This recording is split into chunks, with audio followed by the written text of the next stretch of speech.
Бекежан мен Төлегенді тайталастырған, бір-біріне оқ аттырған жібек емес пе? Бұл классикалық сюжет.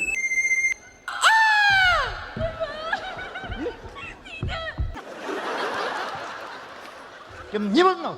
Не болды? Еркек болсаң, жекпе-жекке шыққайсың ба? Күдікті Ернардың келіншегінің есімі Луиза Алданова. Олар 2016 жылы бас құраған. Бір ескертетіні, Луиза әкімдікте қызмет етпеген. Оқиға болған күннің ертесі Луиза өзінің Инстаграм парақшасын жойып тастады.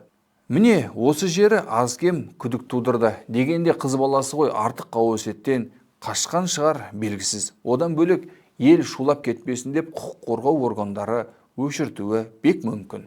Қосабаның басында емес, әкімдіктің алдында болған оқиғаны сараптап көрейікші. Ішкі істер академиясын бітірген Ернар Жиенбай сайға 12 маркалы аңшы мылтығымен 3 оқ тигізген. Оқсауытта 10 оқ болған. Руслан Берденов шартты инстинктке салып, бұқпантайлап, қорғанып бас сауғалаған. Атыс шабысты естіген көлік жүргізушісі Ернардың ту сыртынан көлікпен қағып тоқтатады. Берденовтің көрер жарығы бар екен. Жедел жәрдем әкетеді. Ернар полицияға қарсылықсыз беріледі. Ал Ернардың жанын жеген сұмдық жайтқа итермелеген қандай жайт екені көптің көкейінде қалған сауал. Апым айтады, қандай жағдайда да өз өмірін бәйгеге тігу оңай емес. Боқ басында шірейтінін біле тұра, ер азамат, еркек мұндай қадамға шарасыздықтан немесе намыстан барады. Ақ-қарасын тергеу ісі анықтай жатар. Жел сөз емес, жөн сөз тоқтам болар.